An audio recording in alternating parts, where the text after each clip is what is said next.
Salut les gens. Donc aujourd'hui on se retrouve pour la deuxième partie de notre petite balade urbaine à Venise. Je suis dans la cour d'un bâtiment dont je n'ai aucune information, pour changer. Parce que bon, c'est très simple, il y a à peu près 10 milliards de trucs à savoir sur Venise. Mais étant donné que ces vidéos sont quasiment improvisées, il est impossible de s'en souvenir. Bon, je crois que comme d'habitude je suis dans un cul-de-sac. Oui, je suis dans un cul-de-sac. Oui, à Venise il y a des cul-de-sac partout. Cette ville est tout simplement géniale. Bon, allez, on se retrouve plus tard.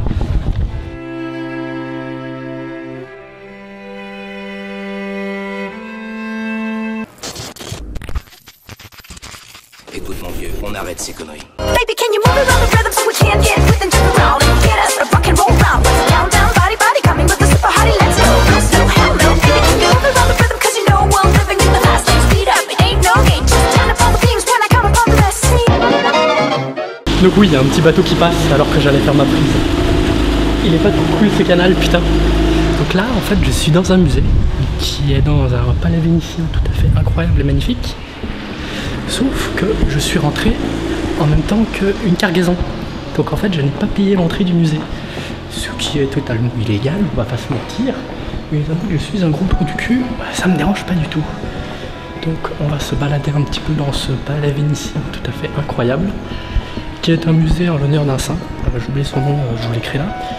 Mais c'est tout à fait sublime, putain. C'est pas fucking magnifique, putain. Oh, c'est tellement beau.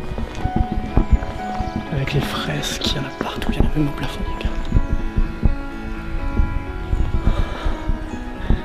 Putain, je suis sans mots, c'est magnifique.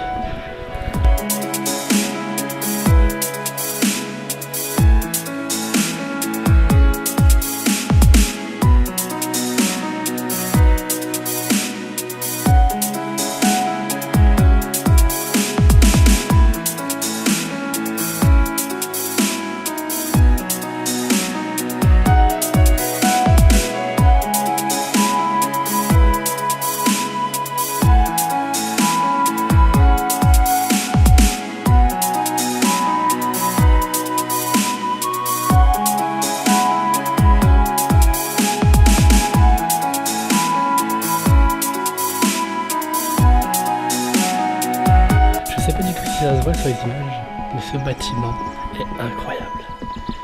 Il est tout simplement sublime, c'est un truc de fou furieux. Matez-moi comme c'est beau, putain. Donc allez, on va continuer à se balader un petit peu. Bon, une autre petite salle avec des tableaux. Fort sympathique d'ailleurs.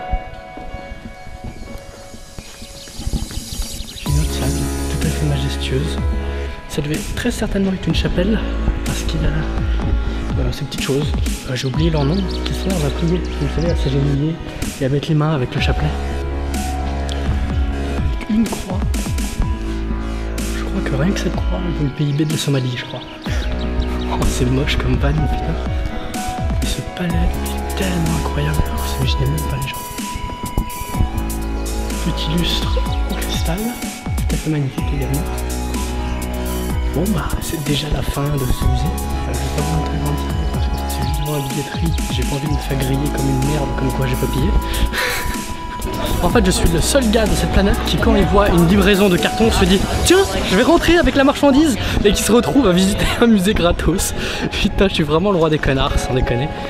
Donc de nouveau au bord d'un petit canal tout à fait sympathique. Ah, d'ailleurs je crois qu'on va revoir le musée. Le musée il était là-bas. Bon après je vais pas vous mentir, le musée était à 8 balles l'entrée. Il y a 5 salles, 6 salles, très impressionnantes, tout à fait magnifiques, mais ça me semble vachement cher comme entrée quand même. Max, ou le seul mec qui quand il voit un bateau à Venise il dit oh un bateau, alors qu'il y en a absolument partout. C'est du grand n'importe quoi putain.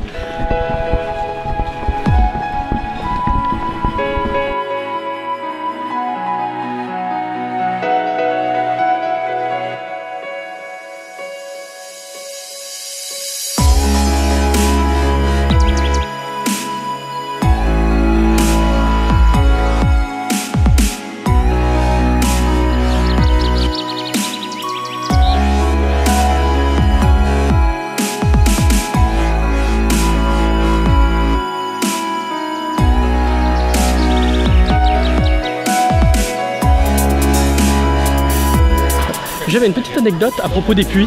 Donc il y en a quasiment sur toutes les places à Venise. Ne me demandez pas pourquoi l'eau de la nappe phréatique n'est pas salée alors qu'elle est sous le niveau de la mer, j'en sais rien. Mais ils ont construit ces petits puits un petit peu partout à Venise, ce qui est normal parce que quand on habite dans une ville, c'est bien d'avoir de l'eau dans notre cour. Et en fait, ces puits actuellement et à l'époque, ça a créé un problème, c'est qu'en fait, le sol étant très peu stable, ces puits, ils arrêtaient pas de s'effondrer. En emportant de la matière, ils les recreusaient, la matière retombait dedans, et du coup, ça contribue à l'affaissement de toute la ville. Oui, des puits, pour se faciliter la vie et rendre une zone vivable, peut contribuer à rendre une zone instable. Donc c'est là que vraiment l'activité humaine, même la plus insignifiante, peut contribuer à modifier l'environnement, mais vraiment violemment. Parce que ouais, c'est juste un puits, quoi, c'est juste pour avoir de l'eau. Et non, le truc il contribue à ce que cette ville est en train de disparaître. C'est tout con. Et du coup, tous ces puits sont condamnés évidemment actuellement, et je pense qu'ils ont même dû être rebouchés pour éviter ce genre de problème. Donc de nouveau une petite ruelle sympa avec des pigeons. Le mec c'est bon, il a décidé de vous montrer des pigeons à toutes les vidéos. Pour ceux qui se posent la question pourquoi je porte un t-shirt à manches longues aujourd'hui alors qu'il fait dans genre 35 degrés. Bon, il est plutôt léger donc ça va, j'ai pas trop chaud. Parce qu'aujourd'hui en fait j'étais censé aller à Plovdiv. Sauf que j'enchaîne les couilles, une par une. Ah mais vous allez voir, c'est totalement improbable cette histoire. Donc je cherchais une barque à moteur pour pouvoir y aller, pour faire le tour de différentes îles, parce qu'en fait il y a un paquet d'îles autour de Venise qui ont été fortifiées. Il y en a une où il y a une base militaire, où il y a eu une prison piélétique, où il y a eu des nazis, des histoires pas possibles quoi. Et donc en cherchant cette barque, on m'a dit va voir ce gars. Donc c'était une sorte de petit agriculteur qui parlait français. Donc je me suis dit yes, trop cool et tout. Donc je lui explique pourquoi je suis là, pourquoi je cherche une barque et tout. Il me dit ok, j'ai une vieille barque, je peux te la prêter. Et on peut aller chercher un moteur chez un ami à moi. Donc on met la barque à l'eau. Donc c'est une sorte de grosse barque en bois massif mais complètement pourrie. Un truc de fou furieux hein. Je te jure, le bateau tu le grattais, il s'effritait. Tu pouvais enlever des morceaux du bateau comme ça. C'était là, oh putain de merde. Déjà dans ma tête je me suis dit c'est bon, je vais mourir dans cette vidéo. Donc on met le moteur de son bateau normal, de sa barque de travail entre guillemets. Et là on part, on doit faire une sorte de grand U pour aller chercher le moteur chez son pote. Et ce qui se passe, c'est que durant notre grand U où on devait contourner la ville de Venise, il y a eu une putain de tempête qui s'est déclenchée. Un orage, mais un truc de malade mental. Lui qui habitait dans le coin, il l'a pas vu venir. Il y avait un ciel bleu, grosso modo comme aujourd'hui, avec 2-3 petits nuages à la con comme là-bas. C'est tout, hein, en mode tu peux pas deviner qu'il y aura un putain d'orage de ouf quoi. En moins de 5 minutes, on s'est pris un de ces vents, une pluie. Il y avait des vagues de 1 mètre. Des vagues de 1 mètre, c'est pas énorme, mais on est dans une lagune et on est sur une pauvre barque pourrie de 3 mètres de long.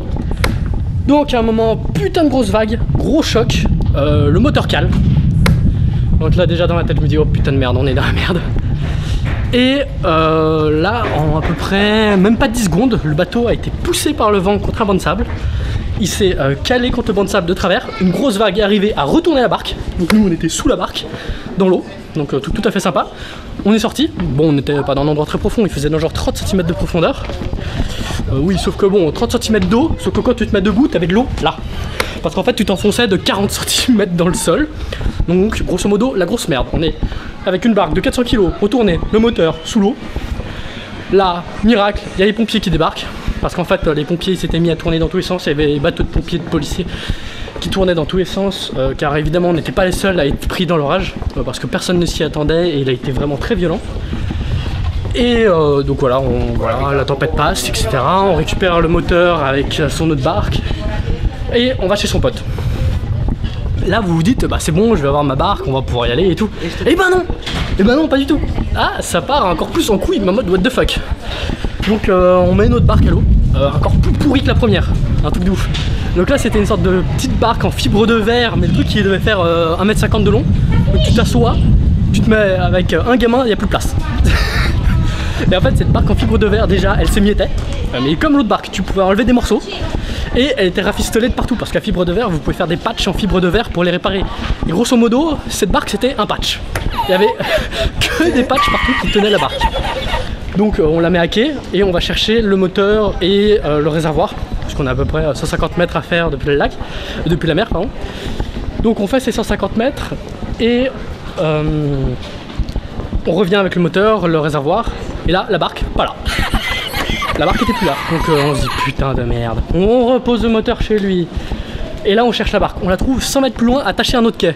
Donc c'était pas en mode nous on l'avait mal attachée, elle s'était barrée au large. Ah non non, quelqu'un avait carotte cette barque complètement pourrie. Elle avait attaché à un autre ponton pour la prendre plus tard ou je sais pas trop quoi. Et donc on la récupère, on la ramène au ponton. On retourne chercher le moteur et le réservoir. Donc il faut être deux. Donc on est obligé de laisser sans surveillance attaché de nouveau. On revient, la barque est de nouveau plus là. Par contre cette fois on l'a cherché pendant 1 heure, on l'a pas retrouvé. Donc bilan de l'opération. On a flingué un moteur. Bon un moteur faut le nettoyer et il est reparti quoi, il est noyé quoi. On a perdu 2 barques et j'ai toujours pas pu aller à Poveglia. Oui, je vous dis, il y a une force surnaturelle qui veut m'empêcher d'aller à Poveglia. C'est pas possible autrement.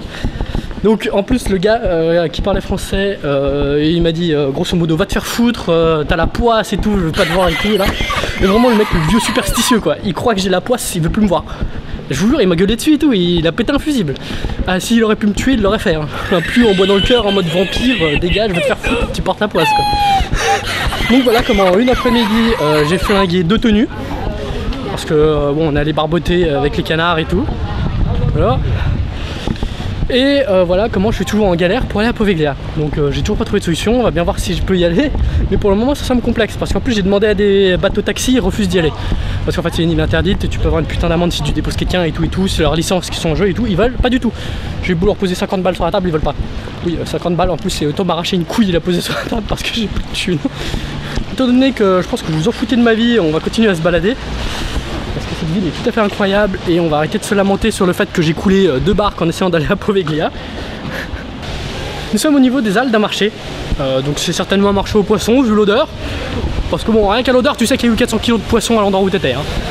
Mais ce n'est pas du tout pour ça que nous sommes là. En fait, je les cherchais un petit peu au pif parce que je savais dans quel secteur elles étaient. Mais je suis passé dans le genre 15 fois dans une rue juste à côté. Mais en fait, ce que je cherchais ici, c'était les petits culs. Bon, on n'est pas là pour les petits culs. Oui, un petit peu quand même, mais c'est pas le sujet de la vidéo. On est là pour les 2 mains géantes qui sortent de l'eau là-bas. Donc les 2 mains géantes qui sortent de l'eau là-bas cachées derrière le bateau, elles sont là pour représenter les dangers qu'encourt la ville suite au changement climatique, aux modifications du terrain, à la modification de la lagune, tout cela et tout ce qui menace la ville de Venise et ses bâtiments. Donc l'artiste a en fait pris 2 mains d'enfant comme modèle et les a mises en mode je soutiens le bâtiment, je l'aide à rester debout. Tout ça justement pour alerter sur ces changements qui sont tout à fait dangereux pour la ville, qui les menacent. Je l'ai déjà abordé plusieurs fois dans les vidéos sur la ville de Venise. Cette ville est l'une des plus menacées au monde, en tout cas du côté historique, hein, parce qu'il y en a des milliers et des milliers de villes qui sont menacées par le réchauffement climatique. Mais celle-là, on s'y attarde particulièrement parce qu'il y a de l'argent, donc quand il y a de l'argent, c'est important, hein, parce qu'on est des bons connards. Voilà. Non mais plus sérieusement, je vous l'ai dit à plusieurs reprises, cette ville est grandement menacée. Là je suis sur un petit ponton permanent qu'ils ont construit au-dessus de la route. Parce qu'en fait comme vous le voyez, au niveau du mur jusqu'à un autre mur là-bas, le quai se termine là-bas mais il s'est affaissé d'à peu près 50 cm. Donc il y a 50-60 cm de flotte là-bas. Donc c'est entre autres de ça que je vous parlais, comme quoi la ville s'affaissait tout doucement. Elle est tout doucement en train d'être engloutie par l'eau. Ça va pas tarder à être la cité d'Atlantide, la cité de Venise. Ça va plus être les villes flottantes. Derrière moi il y a un pont qui est tout à fait particulier, qui est aussi emblématique de Venise je dirais. Donc c'est ce pont, tout à fait massif, où en fait il y a 2 rangées de boutiques. Au centre, les petites cabanes là, ce sont des boutiques. Moi ça m'a littéralement scotché quand je suis tombé dessus totalement par hasard l'autre jour. Parce que je l'avais déjà vu ce pont mais je me doutais pas que c'était des boutiques, ces sortes de petites cabanes, je me suis dit que c'était une sorte de passage couvert sur le pont. Et bah pas du tout. Donc voilà à quoi ressemble ce pont. C'est vraiment étrange. Donc il y a des escaliers, des boutiques, on a limite l'impression d'être sur une rue qui monte en fait, mais non, on est sur un pont là. C'est le bordel ce pont. La première fois que j'y suis passé, quand je suis rentré, il était dans le genre 23 h, du coup c'était tout à fait calme, magnifique et tout. C'était vraiment splendide. Et là c'est le bordel le plus absolu.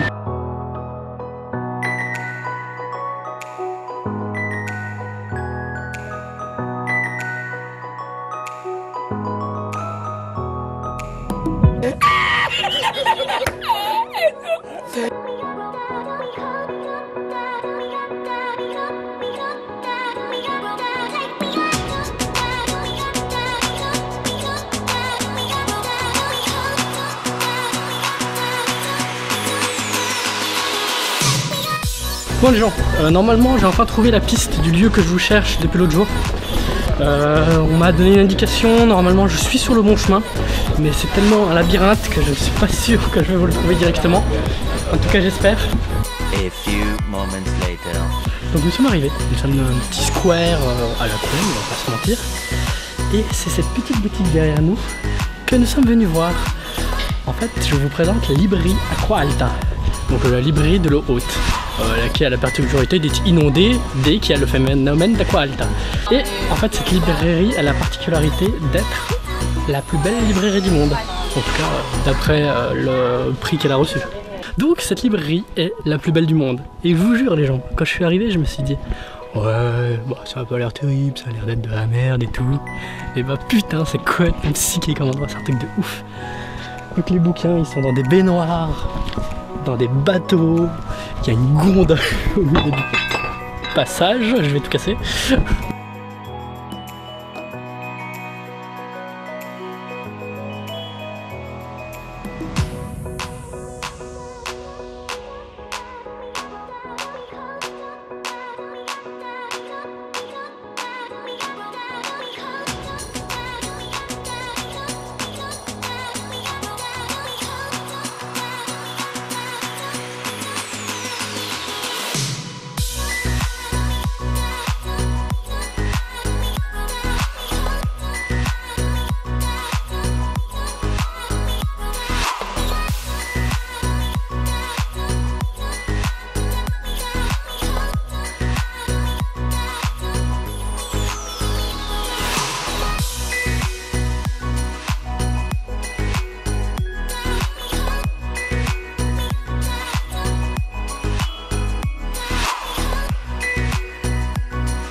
Je vous jure, cette boutique, elle est génialissime. Il y a des murs de bouquins. C'est hallucinant, c'est un truc de fou furieux. Donc, petit escalier, un bouquin fort sympathique, où je vais faire mon gros connard et je vais monter dessus alors qu'il y a des gens qui prennent des photos, parce que ça fait un quart d'heure que j'attends et j'en ai marre. Donc avec une vue tout à fait sympathique. Et putain, c'est tout à fait magnifique. C'est un truc de ouf. Cette librairie, c'est exactement le même concept que The For Sale Pub que je vous ai montré à Budapest. Vous savez, le bar où vous affichez tous vos pubs et tout. C'est exactement le même concept, c'est du marketing en bar. En gros, tu fais rien, tu fous le gros boxon dans ta boutique et les gens s'occupent de la publicité. Pour moi, c'est du génie ça, il n'y a pas d'autre terme. Cette librairie est tout simplement incroyable. En plus, il y a plein de spots pour que les gens puissent prendre des photos. En fait, le concept, il est tout simplement génial. C'est de l'or en barre. Le gars, il fait rien. Il fout le boxon, il fait une librairie authentique avec une petite touche de folklore due à l'Aqua Alta, donc ce phénomène d'eau haute. Et là, c'est le jackpot. Le mec, la boutique, elle est blindée. Je sais pas s'il y a beaucoup de gens qui achètent, mais il y a énormément de monde. Limite, il faudrait payer 1 € l'entrée. Le mec, il se fait 1 million d'euros par année, quoi. C'est un truc de ouf. Il y a un de ces mondes. Comme vous pouvez le voir, c'est le bordel absolu cette librairie, mais il y a quand même un rangement. C'est un truc de ouf. Donc vous pouvez le voir, il y a différentes catégories. Les livres sont rangés. Ça a l'air d'être le bordel le plus absolu, mais tout est rangé. C'est un truc de ouf. Je trouve ça tout simplement incroyable, moi. Je sais pas comment ils font pour regarder ce bordel organisé, mais ça tient du génie, mine de rien. Je m'apprête à partir. Donc l'entrée est juste là. Et là, je regarde sur ma gauche et je vois The Big Butt Book 3D. Attention. Et je me dis, c'est quoi ce machin? Ensuite, je me rends compte que je suis dans la section érotique. Déjà là je me dis que ça commence bien. The Big Penis Book, je vais même pas vous l'ouvrir parce qu'en fait il y a des tubs, mais des trucs, elles sont grandes comme mon avant-bras, vous imaginez même pas. Sur YouTube ça va pas du tout passer. Par contre des petits culs ça doit passer sur Facebook. Alors qu'est-ce qu'on a? Oh mon dieu, un téton. Et là, oh. Et je vous jure, si le bouquin n'était pas tout déglingué, je l'achèterais. Il est énorme ce livre. Attends, il y a le petit. Mon dieu. C'est pas très halal tout ça. Donc voilà, après avoir parlé de cul, on s'en va de cette librairie qui était tout simplement incroyable. Moi, elle m'a scotché. Quand je suis arrivé, je me suis dit, moi, ça a pas l'air si terrible que ça. Et ben non, c'est réellement incroyable comme livre. J'avais jamais vu ça. Et après bon, moi j'aime le chaos, donc c'est pour ça que ce lieu je l'ai trouvé tout à fait incroyable. Et pour faire des cadeaux blagues, j'ai décidé de prendre les 4 petits bouquins du même genre que le gros que je vous ai montré en 3D là. Sauf que bon, malheureusement ils sont pas en 3D. Ça m'aurait vachement fait rire qu'ils les fassent en 3D les petits. Donc il y a Bit, Q, Saint et PSI. Et par contre les petits c'est de la chatte, les animaux ils ont moins de poils hein. Je vous dis tout de suite.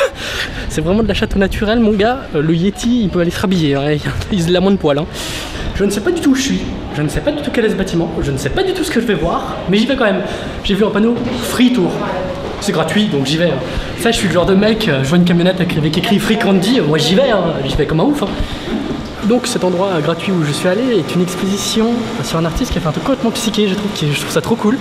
C'est en fait un gars, il a pris une photo par heure pendant 1 an, jour et nuit, un truc de fou quoi. Ce mec ne devait pas avoir de vie. Et on voit son évolution au jour le jour, bon, chaque heure on voit pas vraiment de changement, mis à part qu'il a l'air plus crevé que par moment, parce que bon, se lever au milieu de la nuit pour prendre une photo, je le comprends hein. Et c'est complètement psyché, on voit ses cheveux pousser et tout, c'est un truc de malade mental. Je trouve ça trop marrant comme concept. Le mec il ressemblait à ça au début, il ressemble à ça à la fin. Au début, toutes les photos semblent pareilles, parce qu'évidemment comme il n'a pas beaucoup de cheveux, voilà quoi. Mais quand ses cheveux ont poussé, ça fait un résultat trop psyché, j'adore. C'est un concept, faut pas avoir de vie, mais je trouve ça trop cool. C'est un truc de ouf. Bon, on va y retourner. En plus, je suis passé devant l'endroit que je voulais aller voir, donc on va aller le voir. C'est très con ce que j'ai fait. Parce que je cherchais cette église où je vous ai fait un plan de coupe il y a à peu près un quart d'heure. Et comme un con, je m'y suis même pas arrêté. Même si je me suis dit, tiens, c'est peut-être ici ce que je cherche en fait. Et en fait c'est bien ici. Je sais pas du tout si on peut le visiter. J'espère vraiment que oui, parce que ça a l'air d'être tellement incroyable. Voilà, nous sommes dans cette église qui est tout simplement magnifique et sublime. Donc on va faire un petit tour et ensuite on ira voir ce que je voulais vous montrer. Parce que ça va envoyer du pâté. C'est un truc de ouf. Donc il y a des fresques absolument partout. Elle est tout simplement magnifique. Bon, je parle tout doucement, mais je suis pas sûr que vous m'entendez correctement. Donc, vous avez vu comme elle est belle. Je sais pas si vous avez entendu tout à l'heure sur la vidéo, mais il y avait des claquements de doigts. En fait, le gars qui surveille l'église, parce que globalement toutes les églises sont surveillées, faisait des claquements de doigts parce qu'on n'a pas le droit de filmer dans l'église.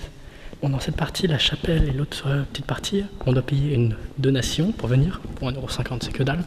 C'est pour l'église, donc moi je trouve ça plutôt cool. Et on a le droit de filmer, de prendre des photos, un petit peu tout ce qu'on veut. Et la chose que je voulais voir est juste en dessous. Mais déjà, il y a pas mal de petites choses sympas. On va finir à la chapelle et on ira en bas tout à l'heure. Donc la suite de la chapelle. Waouh! C'est vraiment magnifique ici. Regardez-moi ce truc. Donc la troisième pièce de cette chapelle, qui est la fin, à la chapelle d'or, ou Sainte-Thérèse. Ah c'est bon, je vous ai trouvé toutes les informations. Je vous laisse lire. Vous avez à peu près 2 secondes. 1, 2, au revoir. Donc ouais, bon, ça résume l'histoire de la chapelle et de l'église. Je vais pas vous la faire parce que bon, sinon la vidéo va durer 1 semaine. Donc là, on voit qu'une partie de l'œuvre est en restauration. On va aller voir le pourquoi je suis venu ici aujourd'hui. Bon, je suis à l'endroit que je voulais vous montrer. Bon, on n'a pas d'eau haute. Bon, haute, on se calme un petit peu parce qu'il y a 5 cm en plus que d'habitude. C'est pas les 30 ou 40 cm qui inondent la place Saint-Marc. Hein. Et du coup, on peut pas y aller y marcher. C'est plutôt dommage, mais le lieu est quand même super cool. Bon, c'est beaucoup plus petit que ce que ça avait l'air sur les photos. Parce qu'en fait, il y a une sorte de phénomène d'optique à cause de l'eau, tout ça. Mais l'endroit est quand même super cool.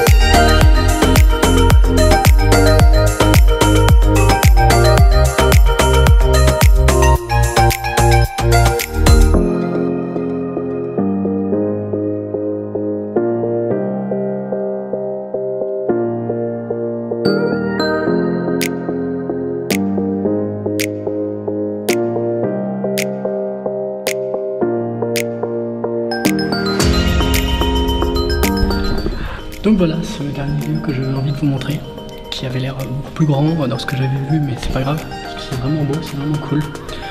Donc ce que vous voyez, c'est l'entrée de la crypte avec un tombeau. Donc la box qui est là-bas derrière, c'est un tombeau. Et les couloirs que vous voyez partir là-bas, c'est le reste de la crypte. Si j'aurais eu plus de temps, que j'aurais plus préparé ces tournages, tout cela, et que j'aurais pas fait un petit peu à l'improviste, j'aurais beaucoup aimé pouvoir faire une demande pour pouvoir aller explorer ce secteur, tout ça, ça aurait été vraiment génial. Et là, comme je fais un petit peu la rousse, donc je vous montre juste ce parcours touristique. En tout cas, c'est tout à fait magnifique et je suis plutôt content d'avoir pu vous le montrer. Dans la première vidéo, je l'ai rapidement survolé. C'est cette magnifique horloge astronomique qui est tout simplement incroyable. Elle est tout simplement sublime. Elle affiche l'heure, elle affiche beaucoup de choses. Et tout en haut, il y a 2 sonneurs de cloche qui tapent avec des masses dessus, donc tout en automatisé. C'est vraiment un truc incroyable. Cette horloge est tellement incroyable que les doges, donc les dirigeants de la ville de Venise, ne voulant pas qu'il y en ait une autre ailleurs en Italie ou ailleurs dans le monde, ont décidé tout simplement d'exécuter les 2 horlogers qui sont créés de la conception de ce bâtiment. Donc oui, à l'époque, quoi, vous me faites un modèle unique, ouais, un truc de fou furieux, vous avez budget limité, vous serez riche à la fin. Ouais, mais après on vous condamne à mort. Ça, on vous le dit pas par contre dans le contrat.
Le Max Minecraft complètement fou a encore frappé.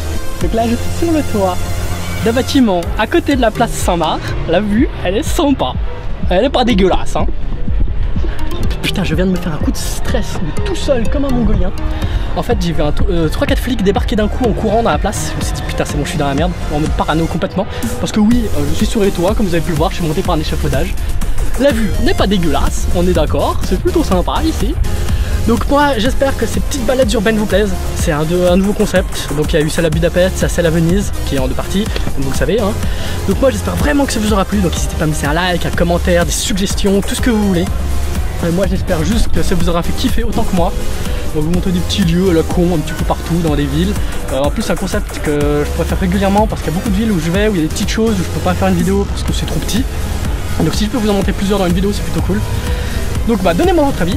Ensuite si ça vous a plu et que vous voulez soutenir mes délires complètement illégaux dans le genre, bah abonnez-vous, partagez-la à vos amis, à vos contacts, balancez-la partout sur vos réseaux sociaux, demandez à vos parents de venir s'abonner, je m'en bats les couilles mais il me faut du monde sur cette page pour que je puisse continuer ces putains de délires. Donc en tout cas moi ça me fait bien kiffer de faire ce genre de truc, j'espère que vous aussi. Donc à plus les gens.